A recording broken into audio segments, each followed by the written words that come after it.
Ladies and gentlemen, welcome to the Beautifully Broken podcast. We are here with Dr. Ashley. Welcome to the show. Hi, good morning. So good to see you. Always good to see you. We met at Dr. Jess Petros's retreat down in Florida, correct? That's right. Yep. I want to say that was 2022. It was now. It was a while ago. Yeah, Wild. I think almost 2 years ago now. Wild. And, I've known about your work for a while, and since that retreat, I've got to follow you online and look at all the amazing things that you do. In this container of wellness and human optimization and chronic illness, how do you provide service in the wellness world? Sure. So I work virtually. I live in Malibu, but again, I have worked in this field for about 20 years. So I started as I'm actually working for a naturopathic doctor that focused on Lyme. So, and again, these things always end up happening, right? I said, I will never work with Lyme clients. It seems like the worst thing ever. And then what ends up happening, you get Lyme, right? So I basically, our life imitates things. And I always seem to focus on things that have also happened in my own life. But at the same time, it's amazing information. And there's so much needed out here in this space because there's a lot of noise, a lot of different options. And I have always been very interested in health and wellness, but from the most basic levels of what can you do every day, and especially food and herb-based, right? So that's kind of how I got started. And I started learning about homeopathy, and I studied with a well-known classical homeopath. And he said, if you love herbs and food this way, Chinese medicine is the best and most studied, and you need to dive into that. Yeah. Yeah, they certainly understand a systems approach, which we do not. When you had that experience and you said you had worked in different clinics and you'd worked with chronic illness and Lyme, and you said to yourself, I'll never work with Lyme. It seems terrible. What did you mean? What felt so bad about it, and what gave you that like a magnet repelling an opposite force away from it? So again, this was in about 2002, right? So I was a baby in this whole world, right? Not too long after college. And again, I was someone though, we had iridology where I worked. So I was looking at eyes, and I was we used bioresonance machine, an old machine called the Quantum, right? Very old. But really cool things. I had seen a practitioner in high school using these things. So I've been in that world, but I was sensitive to perfume. I got a migraine if I walked by, the detergent aisle in the grocery store. And I just was wondering, why am I different? Right. And so when I was around all of these Lyme clients, it just seemed like their life was really difficult. Right. And that we also saw a lot of multiple chemical sensitivity is what it was called back then. Right. Very rare. Someone couldn't walk into a room without full on reactions, which now we see mast cell and things all the time. But it just seemed awful. Like their life was so disrupted. They were in chronic pain. Again, they had migraines, which I ended up being someone with migraines. But I did notice, at least for myself, if I was so strict with gluten and dairy and sugar, most of my symptoms went away, right? But I had never really heard of root cause medicine, or why would that be happening? It's not just the food that makes you sick. It's usually what it's feeding that's lurking in your system and just kind of waiting for an opportunity, right? Yeah. Yeah. I sometimes I'm so lucky. Like you, I probably had symptoms of Lyme. Probably looking back on it, I had a really bad mono infection when I was like 16, really bad. Like I had this, I played soccer, and I don't know if you played soccer, you had like these like warm up tracks. They'd zip up to the bottom of your chin. I couldn't zip that up because I had like these baseballs in my throat. And I'd say around 2001, I started to get really severe symptoms. But it's so wild how differently it presents in different people. Yes. Today I would consider myself like cured of Lyme. whatever that means. But, the majority of symptoms that I have, I think there's probably, as the body, not dissimilar to like a Pontiac over time. We only have so many miles on the car.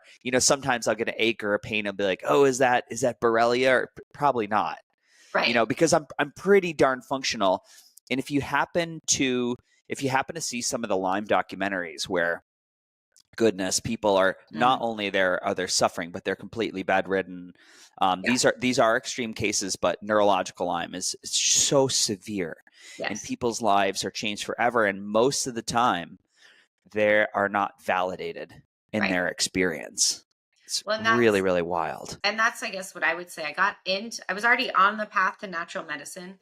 But what happened is one day I woke up and I really couldn't walk. Like, it was so extremely painful. So the Lyme that I had seemed to just really be in my ankles and wrists. So it hurt to hold a cell phone. It hurt to walk. And then again, kind of neurologically with migraines and things like that. So I went to my doctor, who was just a regular doctor. And I said, I think that maybe I'm allergic to gluten or something. Like, everything really hurts. And she said, well, no, you would have digestive issues. What you have is some sort of undiagnosed autoimmune. You're not going to know what it is for probably 10 years, and there's nothing you can do about it. And I said, well, I'm in grad school for acupuncture. I'm sure there's some sort of solution, right? But even in school, in acupuncture, they don't look at gluten as inflammatory, right? We use gluten as an herb. There's fermented wheat that we use.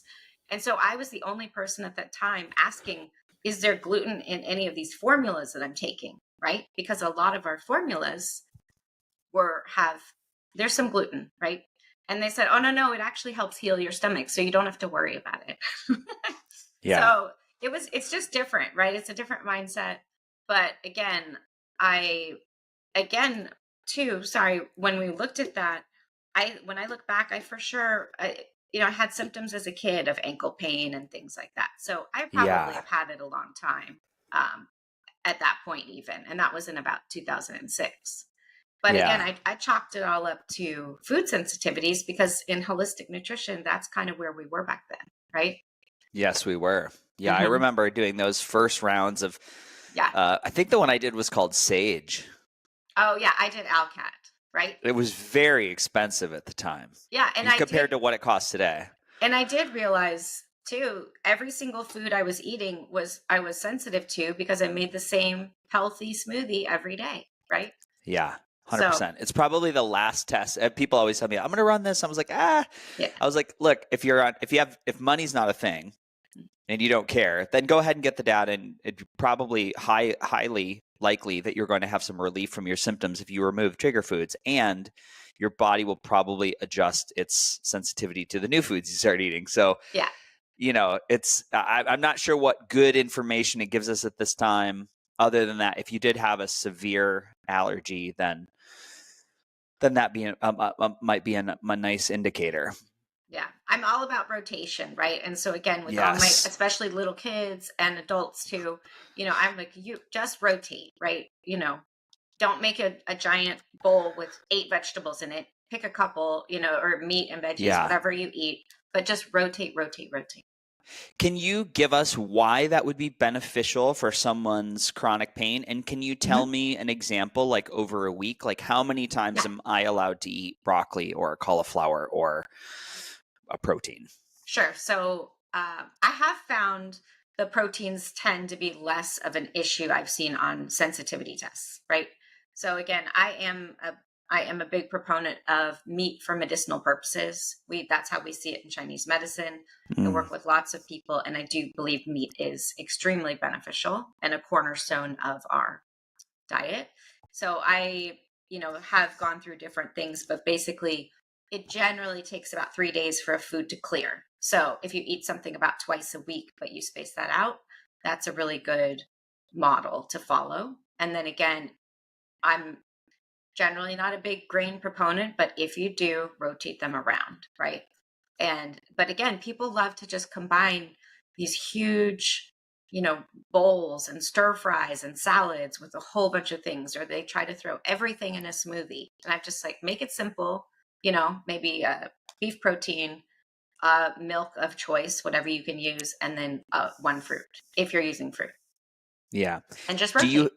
you have a favorite protein that you're using right now? I always love to ask people what they're doing. I love Equip. The Equip beef protein is my favorite. Okay, Equip. I've not tried that one. Oh, you haven't? It's No. great too because it's made in mind for low histamine, right? So, Oh my goodness. yeah, most people, right, they can't eat a lot of, even have the bone broth proteins and things like that. So, Equip is simple. It's just beef protein. Amazing. I'm doing one called the Fittest Mm-hmm. from Whole Feast, which is a bunch of animal parts. It's like Right. liver and Yeah. spleen and kidney and muscle. And I tend to I have no bloating or gas from it. I've almost a year I've been on it. I really like it. I use it to bake with. Yeah. Yeah. Yeah. Yeah. They're very good. I think again, I think that that's really great, right? Because then you're basically a lot of your nutrients are in that, so that's Right. very important. Right. But I still have this, I think there's an inner knowing that I Hmm. should be rotating my Yeah. protein. Yeah. And I tell you what really does well for me in this, we'll call it the pond of someone who's recovered from chronic illness. I do well when I do 2 full days of vegetables, no Mhm. protein. Oh, interesting. Yeah. Yeah, really. I would assume that it impacts lymphatic flow and Hmm. I guess the inflammatory proteins that are a byproduct of digesting, a pound or a gram of protein per pound of body weight Yeah. would be diminished for a couple days. So I just get a little reboot. Yeah, and that's the thing too. Again, like I've done carnivore. Carnivore was an amazing reset for me. I feel so good, right? I felt Mm, amazing on it. I don't I don't think that it's the best long term, right, on its own, unless you really need it, right? But I'm not fully on the vegetables are bad, right, for everybody. So I yeah. do think that there can be some really great benefits, and then we know this just because of the microbiome. We do need to feed some things, right? So but the carnivore is such a great reset. I mean, I felt amazing, but then you have to figure out how to make something a lifestyle and not just a elimination diet, right? Yeah. Yeah, I think you'll see people, and listen, whatever makes you feel good. Yes. But the outliers on the bell curve, I think you're going to see people want to just ride that ship into the ground, whether there's scientific data to promote its long-term beneficial reset or not. Right. I certainly, I just had Dr. Grace on and we talked Yeah. about the microbiome diversity in centenarians and that microbial community Hmm. within people living over 100 is the truest form you can follow. And they ate diverse diets. They had time without eating, but they had all their keystone strains, their strains that they got from their mother, and their Yeah. microbiome was very robust. And that's, to just remind anybody on the show, if you didn't catch that one, that is what's digesting your food. We have stomach acid, but it's all the bacteria in there that are breaking it down. So I want to circle back around to gluten. Yes. And it's like an amino acid. It's a string of amino acids, right? It's a protein. So Hmm. is your body allergic to the protein, or is it the fact that we just have such a severely compromised microbiome? What are your thoughts on that? Well, I'm kind of probably in the because gluten impacted me so much and I feel it within 30 minutes. For my Mm-hmm. particular system, I think that it's not the best. At least it hasn't been yet in my life so Mm-hmm. far, right? Yeah. Again, I was someone who I the typical story of when I studied abroad in Europe for 6 months, I ate everything over there. No problem. Do I think it was just the processing? I'm not sure because you know what I mean? It's not, I was also had a very different lifestyle. I was walking everywhere all day.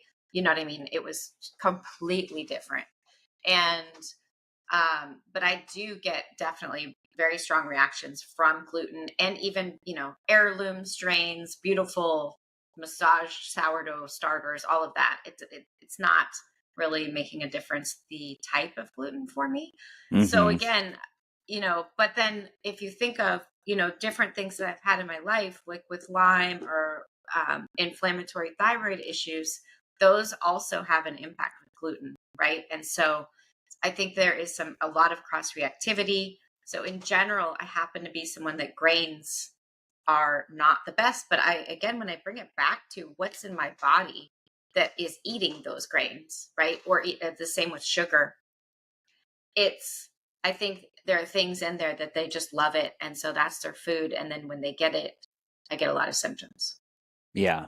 Yeah. I'm in a similar camp. I have found that if something's been cross-contaminated, or there's been bread on the plate, and I know I've got some I don't react like that, and I used to. It Right. used to be, if there was some type of a byproduct that had wheat in it in a standard process supplement, it would crush me. Yes. And I would feel fatigue and brain fog and all the same things. And I was just so hypersensitive, and that is not how I exist today, given, I've done a lot of stuff and a lot of healing and tried a lot of different things. I would love to know from your perspective. You said you got to work with this great population with tons of people going through Lyme. Do you ever notice, and this is obviously going to be your subjective experience, that so many of the treatments that we can have access to, let's say 10-pass ozone or SOT therapy or hyperbaric chamber, they're cost prohibitive. Yes. Did you see people with unlimited resources get better quicker because they had access to this tech or these, things that are out of reach for a lot of people? So I would say not necessarily, right? I did work, another doctor that I worked with here in Beverly Hills, who is a functional medicine doctor. He focused a lot on IV chelation. He would recommend ozone, but we didn't do it in the office, right? Some things like that. Very aggressive, right? Prescribing DMPS, EDTA, a bunch of different things as it changed and progressed as what was available. And I would say the thing is I was trained in very aggressive protocols, right? I always thought initially, I would fast and I would do, again, this is a long time ago, but what's it called? The master cleanse. I did that every season, right? For years. And I was small, right? Me losing 10 pounds on 110 pounds is a lot, right? So I was extremely weak, exhausted, tired, and that's not really what you're supposed to do, right? I see things so differently now. I definitely do not think more aggressive is better and it's going to get you better faster, right? I feel like we're always trying to talk people down now from these kind of very aggressive treatments, because I've also had a bunch of clients who they do just try the ozone and then they get Epstein-Barr flare that now we have to manage for another 6 months because it was too strong for them, right? So I'm all about slow and steady wins the race. I think we can do so much with herbs, nutrition, food. I use homeopathic series kits from Desbio. I use a lot of targeted herbals, right, from a few different companies for Lyme and mold and metals and things like that. And I think we have to get out of that, right? Of like, oh, but if I do this excessive treatment, will it work faster, right? But then again, I have some clients that, ozone changed their life. So or hyperbaric, right? There's so many things, but I don't want someone to put all their like eggs in one basket, because then they're trying to save up for this very expensive treatment where ideally we need to work with them for a long time and just keep kind of plugging away at it naturally and help the body do its job, but with the right tools, right? Yeah.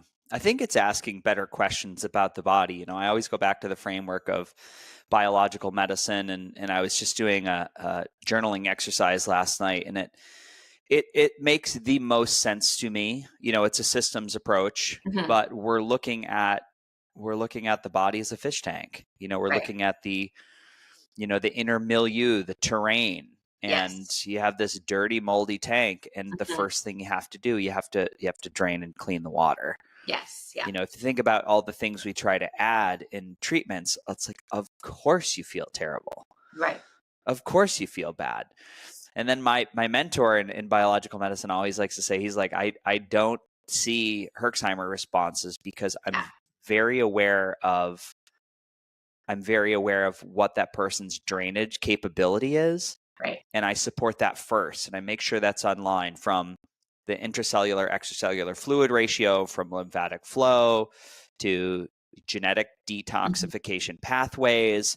And so I really have a good understanding of how far they're going to be pushed. And then, I'm doing things like nebulizers, castor oil packs, magnesium baths, nurturing, strengthening things. And I was like, the beauty about that line of thought is, or that working theory is that like everything I just mentioned is just so very safe and so very smart. Yeah. And you basically too, I want things that people can do at home, right? I want them to have tools they can use so they can use them multiple times a week if needed. And that's the exact thing to me. If I've given someone, a protocol and they have a big Herx reaction, I've been too aggressive, right? So that's not my goal ever. Like, I want people to be able to still live their life and go through this process. Again, if they're bedbound, it's a whole different case, right?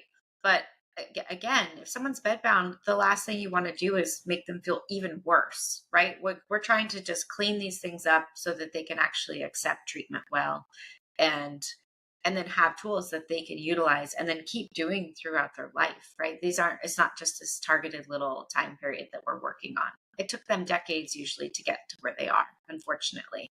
And we know just our exposures every day are a lot between water and food and emotions and nervous system and things like that. So there's a lot for us to do, and people want one magic pill, or one treatment that's going to, 110 pass is just going to wipe it all out, clean out your whole blood, and you're good to go. And unfortunately, these pathogens are very intelligent and they like to hide, and we kind of need to figure out how to draw them out and then get rid of them. But at the same time, create a very happy ecosystem in our body so that we're all thriving. Yeah. Yeah, I did a solo podcast last week about having a rough 2 months of sleep, which we had chatted about a little bit. And I finally I'm like 10 days in of every single night, like a 75 HRV and like 3 hours and 40 minutes of deep sleep. And I just feel so good. And I just go back to the my true knowing the value of sleep as medicine. It's just incredible. It's incredible. And those foundations, again, like I always come back to them and everyone skips over them, right? Because it sounds so simple, but the hydration is so critical, right? Most people are dehydrated, and that's huge cornerstone. Or just going to bed before 10, right? Just different examples. And then again, how dysregulated do they get in the day, right? Like, are you rushing around? Even just giving people, and especially I'm a mom, we're running around, but the same, do you like cram everything in so that you're running on adrenaline all day? Or do you plan and give yourself space, right? Just that alone will decrease the load in your mind and hopefully balance some things out. And then I'm a big proponent, right, of balancing sugar, because so many people are just all over the place. I love CGMs. I love seeing it. And saying, just if someone can see if some of the things they think they're doing are really great, they might not be, right? Like, you could be getting these blood sugar spikes and a lot, and from foods you think are okay. Again, I think especially the people with Lyme and chronic illness, I would say the amount of people that downplay sugar, and this includes honey, maple syrup, however it impacts you, right? No one wants to give up sugar. I get that. I understand. But if you have something that's feeding a lot of these pathogens and you're working so hard to get rid of those, but you won't give up your, nightly glass of wine or whatever it is, or your, sweet treats, you are kind of derailing things every day. And we know, basically, I always say there's usually one habit you have every day that's throwing things off quite a bit. And just depends, so for some people, and then they'll admit, they're like, well, I still use Coffee Mate, or it's like something that I wouldn't even think of, or, oh, I still drink tap water. And I'm like, oh my gosh. Okay. So we have to start at the beginning, right? Yeah. It's so funny. I think I know my Achilles heel that I've really been thinking about is I want so badly for everyone to think that I'm doing a job. So it's kind of in this good job. It's kind of in this chronic people pleaser zone. Yes. That I'll reflexively hold back like my initial response. And I'm like, oh, that's not right. Shouldn't say that now. I should like work around it. And so I will find that sometimes I'll be waking up and at 3:30 in the morning, and it'll be like an angry, I'm like, that's not fair. That's not right. This makes me feel bad. I can't work this way. I can fill it all in. But if I journal before I go to bed, yes, and if I can identify anything that's going on as far as a loop, and I just tell my body, I'm like, hey, let's like just set this down. Yeah. We'll pick it back up tomorrow morning. That's been really helpful for me. And I mean, even like the first night I did it, I was like, oh my God, I slept through the night. Yeah. Yeah. You know, it's really powerful what we pack down in our psyche, and, do that 46 years yeah. of like, really, you're like pushing to perform so you're worthy of love. And that's a big old Achilles heel that'll make you sick. Oh, for sure. Yeah. And I'm the same age, and I don't know how much is kind of from, how we were raised, and you know what I mean? It's very different because now I see my daughter, you know what I mean? It's always like you're trying not to hurt their feelings, where I think when we were little, there was still a lot of, perfection, wanting to be perfect and a bunch of these things, right? Gold star. Yeah. Yeah. And they don't really have that. But then you get the other, it's very interesting. We'll see how it plays out. Right? I know. We'll see how it plays out. I don't have kids, so I can only look and into my brother's house or sister's house. They have, they all have lovely kids, but yeah, man, it's different. Mm-hmm. My dad was like, cowboy up. Right. Yeah. Don't cry. Yeah. Cowboy up. Pick yourself up. Dust yourself off. Yeah. Time to be a man. Yeah, it hurts. Good. Get over it. Yeah.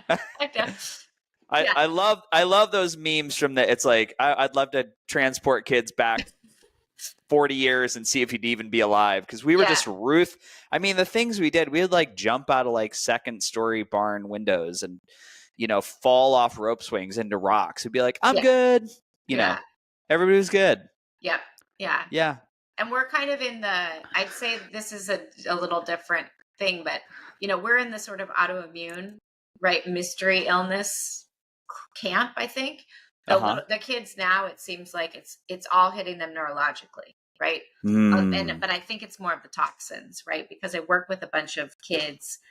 Again, I work with families. So it's usually the mom that comes in that's sick. And it's, again, I work a lot with mold is the number one thing. But the kids are really sick too. And if they were born in a household with mold, they are very sick. And they have tons of crazy eczema. It's not necessarily breathing and respiratory things, but they have OCD and just so many things. And again, these mycotoxins are really, really impactful, especially on these little bodies too. They're bad enough on adults, but these little bodies, it's very bad. Yeah, 100%. I know. Goodness. I'm trying to think of the podcast I did where we did all the environmental toxicant panels. Oh yeah. That's my favorite lab. Oh yeah? Yeah. Interesting. So I got into all this because of toxins, right? So it started kind of like with fragrance. And then I realized everything that was in skincare. So then I kind of threw everything away. And then eventually, actually, my friend and I in grad school, we had a handmade organic skincare company where we bottled everything in glass, made it all with Chinese herbs and flower essences and gem essences, and essential oils. And we based it on the 5 elements of Chinese medicine. And then you change kind of during each season. But again, it's very common. There's lots of great brands that are very clean. You just, you can't really use these big brands. It's all, I know. It's made to sit on a shelf for 2 years. So how good is that going to be for your body, which you absorb everything? It goes straight to the bloodstream that you put on your skin. Yeah. Yeah. My friend, it's so funny. My friend Matilda just launched a company she's got great products. They're all small batch. Yes. Yeah. Ethically sourced, made in tinted glass, but she has a body butter and a face exfoliator and a facial oil called Goddess Glow. And it's a great product. Everybody I gave the product was like, what is this smell? And it's just, it's as natural as it can be and totally just giving your skin life. It's really wild. Yes. Yeah. Yeah. And people forget, again, that's something that we always have to look at, right? Is that's a habit that someone is doing every single day. So for some women, they're still putting on perfume right here by the thyroid, right? And they're wondering why their hormones are off, or, they're called obesogens, right? These different hormones are actually causing your body to hold on to more fat and weight. And it's something that you actually choose that, right? Because you could make a choice for a different product. Yeah. People just aren't aware. Yeah. And this one, she looks younger than her daughter just had a baby. Like she's a grandma.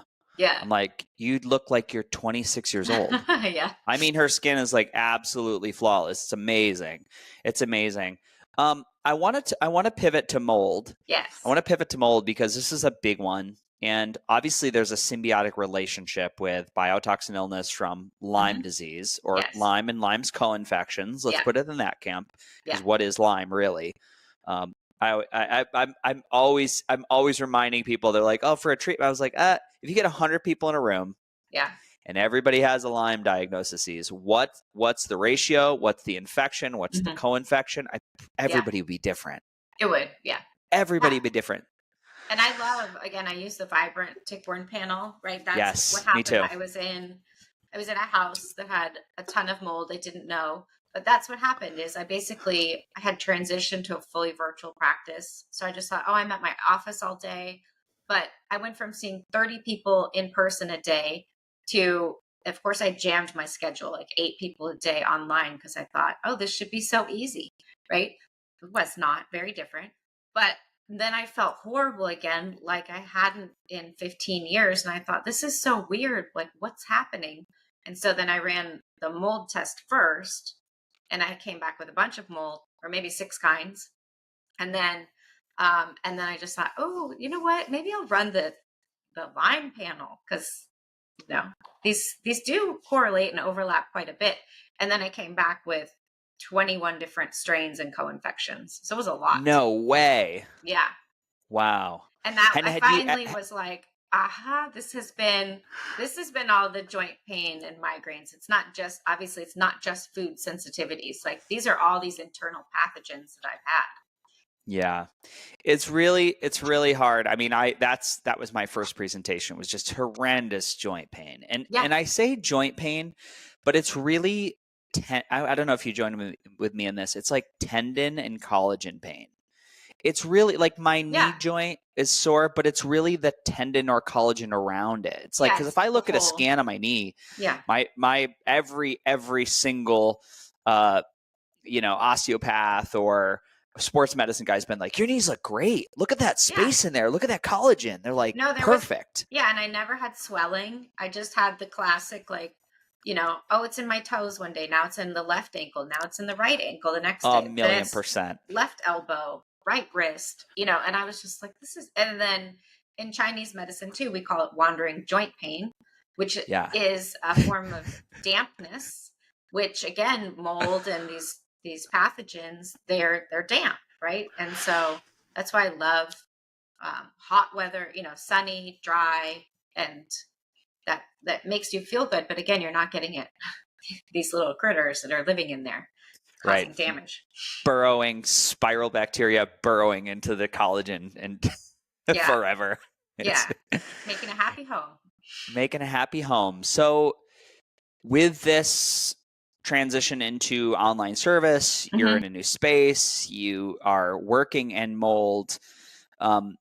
What were the presentations of symptoms that you first were like, okay, something is really, really off? Sure. So, to be fair, I used to cheat maybe once a week with gluten, right? So for about 10 years, this was prior to me having my daughter. Oh, you're a cheater. Love it. I was. Because I just thought, like maybe, a little headache or a bad headache is okay, but I could keep it at bay. So, but since I had, like when I got pregnant and things like that, I fully cleaned it up, because I was like, I can't have migraines anymore with a child.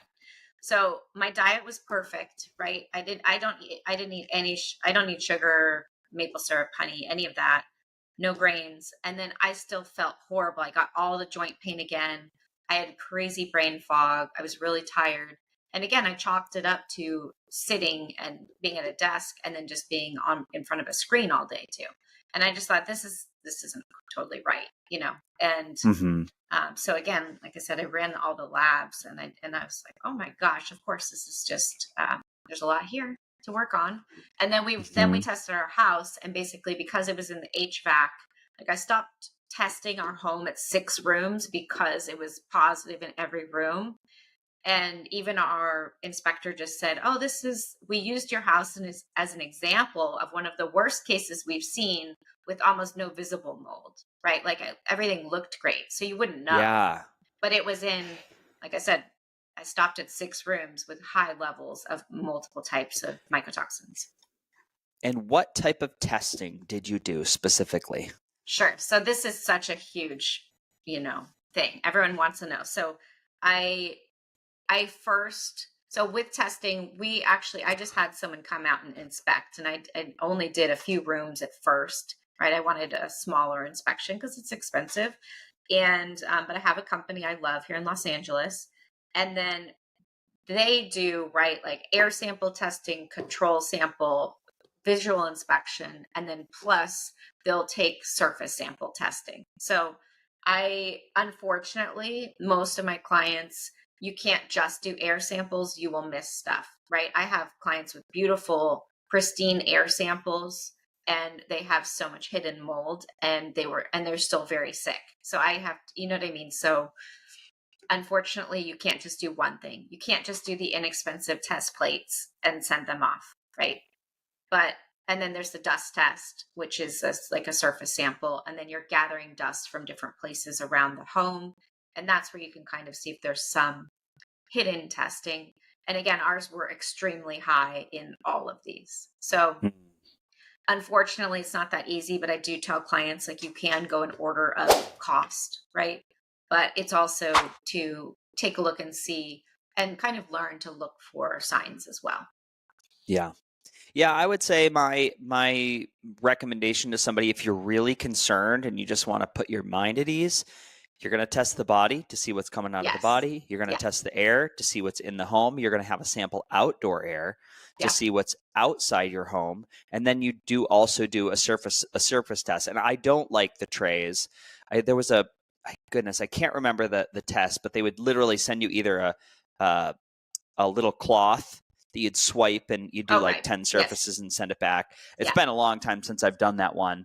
That's an ERMI test, right? An ERMI test, right? Did the ERMI. But if you can triangulate the data, and then for the air samples, indoor, outdoor, bedroom, living room, second bedroom, I've been using Got Mold. I've been using Jason Earl's test. But you gotta look everywhere, especially if there's symptoms. That's I think that we want to focus on. And when it's in your body, right? I do use the urine mycotoxin testing. I like Vibrant's the best. It has the most amount of markers, about 3 times as much as Mosaic or Real Time.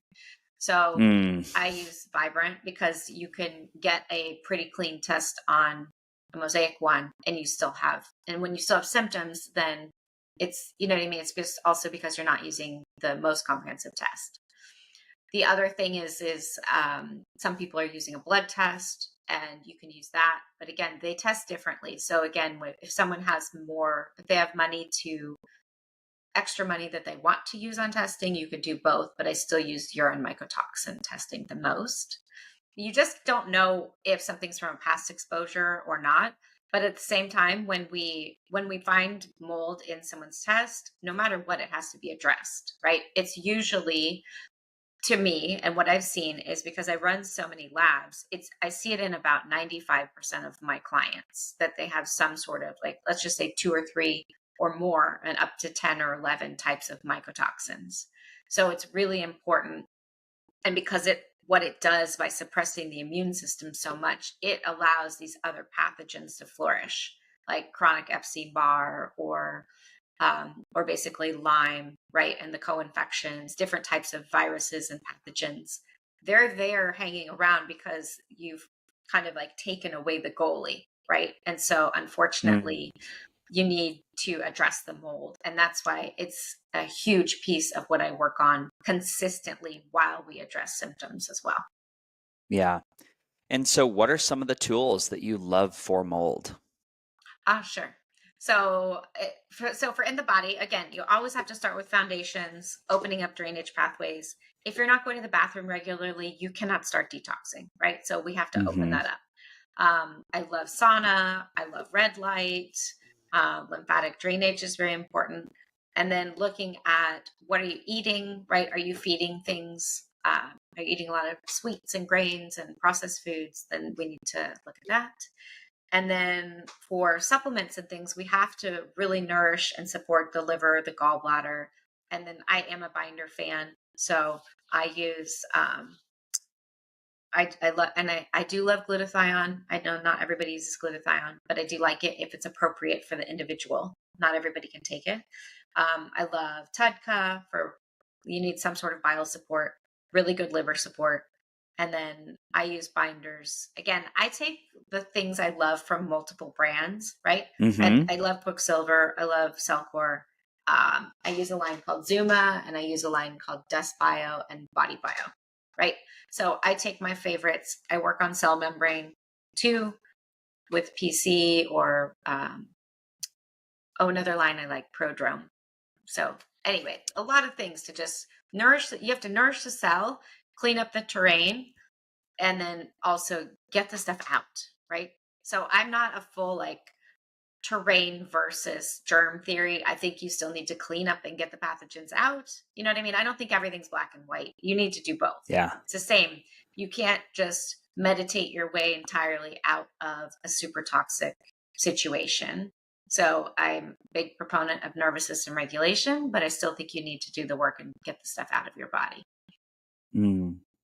I heard someone say yesterday, we did a sauna over here. I got off the plane and was lucky enough the sauna was lit at my house and did Nice. contrast therapy right out of the plane. Yeah. And someone was talking about reframing the idea of nervous system regulation Mm-hmm. because it's like the question was, are we really regulating? Are we putting the nervous system in a box where we're controlling it? Mm. Or are we navigating Yeah. the nervous system? I was like, oh, I really like that Yeah. subtle shift in a descriptor. So I'm going to start adopting that, navigating my nervous system and my response to Yeah. And even outside world. the things we say have so much impact, right? So if we keep talking about nervous system dysregulation or Mm. whatever, it just keeps, impacting us that something's wrong, right? It's the same when you talk to clients.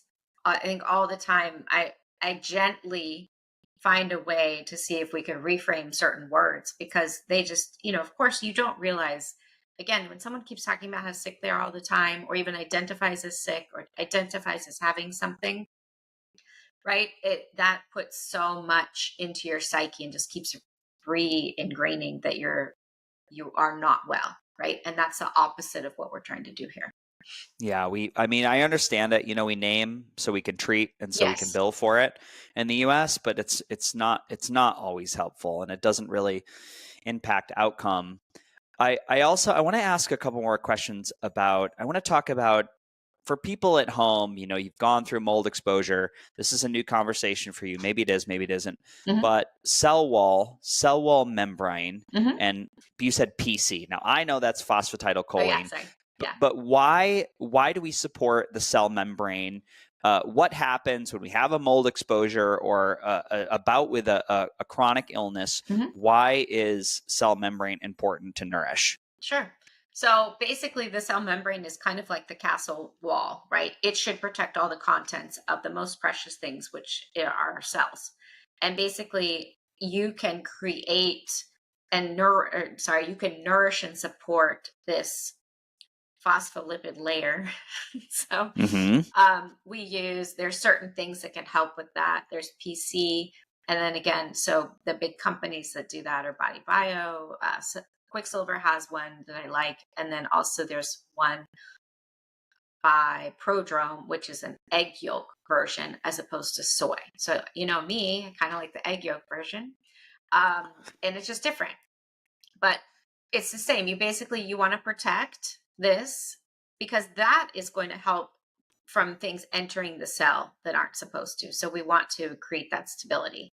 Mm-hmm. Unfortunately, a lot of these pathogens, again, they're very intelligent and they find their way into our organs and body and just whole system and cells, and they are very destructive, right? So while we still need to get them out because they are, when they're a problem for us, it's because they shouldn't be there, or there's too many of them, right? I always talk about kind of like the gut as this happy, cohesive place, right? Where it's not our job to just eradicate these things all the time, right? Mycotoxins are a little different. They're extra toxic, but we always have candida. We have all these, so many trillions of cells and things like that. But the amount of different types of gut bacteria and yeast and fungal and everything, it's more about keeping it, in alignment and happy, so that we're not reacting from all of their waste, right? A lot of the things that we react to is not the actual organism. Yeah. It's what they give off. So when you have too many of them, what we're not able to do is filter out all those endotoxins. And that's where we're cleaning things up as well, right? But so that involves finding that and getting that out, right? Either with various ways. Yep. Yeah, I think it's just something to, that was a late, I want to say last 3 years, I've really started to understand cell membrane and, how it gets dried out. It's not permeable. We have problems releasing toxins from the internal components. We have problems taking in the nutrients that we're supplementing with. So it's really an important conversation. I have a friend going through, he's been going through a lot of challenges with Lyme and mold. And now this is a very expensive investment, but I think he's doing a high dose phosphatidylcholine every week. I think he's doing 6 to 8 weeks. It's a chunk of change. It's very expensive. Yeah. It's very expensive. What does something like that cost? Are you talking about IV, or is he doing high dose? IV. Oh, yeah. I don't know the cost for IVs. Plus I'm in LA, so our costs are always way more. Yes, they are. So, but yes, I mean, so I suggest though too, the protocols that I use are high dose oral PC, but again, I do really like the Prodrome one. It is very expensive. A little bottle is $200, right? Yeah. And, but again, so a lot of the work that's done with that is around also Alzheimer's and, a lot, anything that's impacting the brain, right? And a lot of these toxins are. So unfortunately, it's not something you always, have to be on, but you do need these therapeutic doses that you kind of front load. And then, but you have to ease in, right? You could feel sick. So it's, again, everything is so customized and tailored, but there are certain things that people can do. Because you were saying, kind of like, what does someone do if they suspect they might be exposed to mold, right? That's a very different situation than someone is, bedbound and not functioning. But so a lot of my clients are I definitely have bedbound ones, but there are a lot that are basically, they're still very functional, but they're not who they used to be at all. Right. And they can't continue in that way because they can't play with their kids. They can't be a good parent. Their job is not, doing well because of the brain fog. And there's so much anxiety too, right? Because they don't think they're ever going to get better. And is this their new life? Right. Yeah. Yeah. I had a lot of anxiety just the last little 2-month blip. Right. That it was very scary for me. A lot of PTSD came up. When you say high dose PC, phosphatidylcholine, and we're talking about like a body bio. That's like right? 4 tablespoons. What if it's the capsules? Oh gosh, the caps are like there's 20. It's so many. Yeah. No. Is it? Yeah.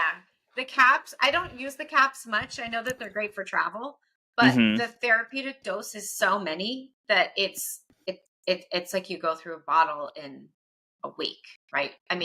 So I do try to always get the big bottles for clients, right? Of the big PC. But again, this is when you're front loading and you're dealing with very sick people, right? Right. So PC though, for a lot of people can be a game changer just in how they feel energetically. And then to me, again, it's part of a protocol that's just really laying these foundations of the cell membrane health that is very critical while we're working at getting rid of what's accumulated. Yep. Beautiful. And so, we've said all this stuff, and I've had plenty of conversations about mold over the last 5 years and Yeah. biotoxin illness and Lyme. Probably, I don't know, there's probably 20 episodes. I Yeah. think, the big question the challenge we come up against is like the state of overwhelm. Yes. Yeah. Because people hear, they're like, oh, if I were, put me 10 years ago, I'm listening to Richie Shoemaker or Dave Asprey, and I'm making notes on this, and I'm going out and I'm like, oh, I'm going to buy phosphatidylcholine. I'm going to go buy an ozone machine. I'm going to go figure out how to do, hypoxic breathing. Right. And then I'm kind of making up my own list because, again, money's tight. But where does someone go to rein all this information in and put it into a knowledge-based learning program with accountability? Yes. Yeah. So, one of my colleagues and I, we teach practitioners how to go through protocols, and we give our protocols and how to customize them. But what we do as well is we have a program called Mastering Mold, where it's for our patients or clients who can't work with us. And it's basically a lot of the information that is about mold, how to use the protocols that we would use. Again, not a lot of customization, but somewhat tweaking. And then also protocols for kids, right? Because a lot of times people can't work with a practitioner because it is very expensive. You're looking to clean up your home, which is a huge process. We go over a lot of that in our program as well. We have some experts on what to do about what's going on in the home. And but again, our focus is how to get this out of your body so that you can feel better and your family feels better too. So our program is great. It's 8 weeks, but you're going to follow the protocol for much longer. That's just the amount of information and things and how we have it broken out. But yeah, it's really great. We give you all of our resources for, products, saunas we like, detox pathways, how to open them, working on foundations, nervous system piece of trying to help you navigate that each day. And so it's our little baby. We love it because basically every single day we get asked about this. And then I have a really great free mold resource guide too that has a lot of information in it as well. Amazing. Where can people find Mastering Mold? Yes. And so Mastering Mold is just masteringmold.com. And then basically, if you want the free mold resource guide, I'm sure you can link it in the show notes, right? But I basically too it's just on my website or Instagram. So on drashley.com. Wait, and Ashley, can we offer people a Beautifully Broken discount if they go to Mastering Mold and do the course? Yes. So we'll create your code, right? And it'll be $150 off. No way. That's amazing. Yes. Yeah. I want to take it. Yes. Yeah. I need a kickstart. I know we need to get anything that's accumulated out, right? I mean, again, I'm the perfect example. I have access to so much information that I am drowning in it sometimes, and it's like, wait a minute. Yeah. I did that creative writing exercise yesterday. I was like, okay, what do I know to be true? Yes. What do I know that I can always go back to? Right. Yeah. There was a time when the internal milieu is relatively clean to a degree.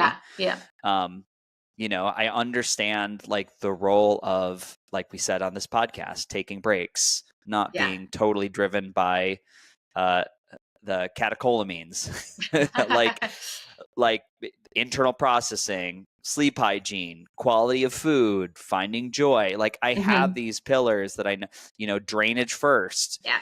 I have these pillars that I'm always reminded of, but I almost think it would be a great morning meditation for us to create. Yes. That's a morning meditation, but it's also patterning and some information that you can be like, oh yeah, I know that. Just like I know, I used to know all the states and their capitals. Not anymore. No. Yeah, it takes you having kids to realize how much of that kind of information you've forgotten. Yeah. Yep. Yeah. That's so fun. And who are you partnering with on this, on the Mastering Mold? Tori Thompson. So she's a functional practitioner as well. And we're good friends. And we basically, we just want to educate people because, again, every single day I get clients who have been dismissed by their doctor. Or what's even worse to me is when they're dismissed by a natural doctor who said mold is not that big of a deal. Or let's work on Epstein-Barr, or let's work on SIBO. Your SIBO's not going to go away if you don't deal with the fungal and yeast and parasites and things like that too. It's never just one thing, right? Yeah. So again, but because mold is so impactful, it has to be at the beginning of what you're addressing. Yeah. I certainly think it's something we can't ignore. And yeah, I'm so glad that I am not the ridiculous, oversensitized, could not go into a Target and not be in tears. Oh, yeah. Yeah, I'm not that way anymore either. But I mean, I can still smell. It's nice to be a canary a little bit, right? Because your body's warning you. Yet it's also, unfortunately our world has a lot in it, but we should be able to go in places and not have a full blown reaction, right? I know. I have this picture that I went to Europe. It was probably 2022, probably the spring of 2022. And we had walked into an Airbnb and behind a dresser, I could see spots on the ceiling behind when we moved the dresser, and it was like a horror movie, on the wall, big black chunky spots, and it grew up on the ceiling. Obviously, your transatlantic flight, I'm lugging amp coils and bags and up 4 floors, and I was like, we were so tired. Yeah. We just looked at it and was like, I wanted to cry because I was like, I'm so excited to lay down. Yeah. And I had 8 hours of sleep till I had to go jump into performance mode. Yeah. And I mean, just walking around the apartment for half an hour, I have this picture, which I will go find for this podcast. My face, this side was like this. I was like, yeah. And it was swollen and puffy. And I was like, I was like, this isn't in my head. No. Yeah. It's not in my head. But the beautiful thing was, because I know all the things that we know and I do all the things that we do, by eating clean, having some things to really drive the energy. I luckily was traveling with an amp coil. I had my cell. People need tools, right? If you have, I had my cell core binders. I had everything, and literally within 4 or 5 hours, my face was, the rosy coloredness was back. I mean, it was so. I'd never had a quick turnaround. It was one of the times I was like, I'm way better. Yeah. And isn't that great finally, right? When it's oh, okay, I bounced back from this. And that's the thing I tell my daughter, because, kids don't want to eat healthy and all this stuff. I mean, they kind of do. But I just said, you don't know me as this person that I was. So the reason I do all these things, right, is because, I would unfortunately accidentally get a piece of gluten or, some crumbs or a crouton or something. And then I would be in a dark room vomiting for hours, you know what I mean? And not better for it takes out a full day. And there's people who it takes out multiple days, right? My migraines were at that point, a certain way, but people have it really horrible, right?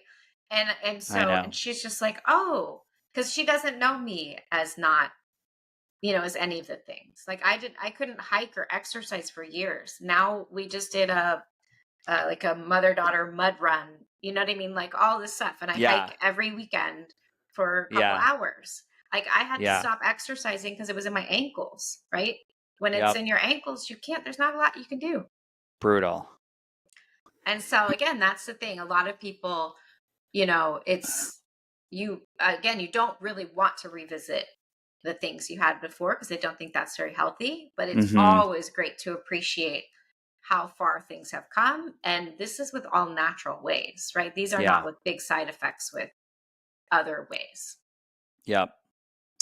Yeah. Amazing. So, and I just want to help people again navigate. So we'll put every link in the show notes, and it's Dr. Ashley Beckman on Instagram. The course is in your profile. There's a link there, but it is www.masteringmold.com, and we'll be able to do code Beautifully Broken. You'll get $150. How much is the course? I think it's $495. So it's about 350 with that. Yeah. Wow, that is a deal. Oh my goodness, team. Yeah.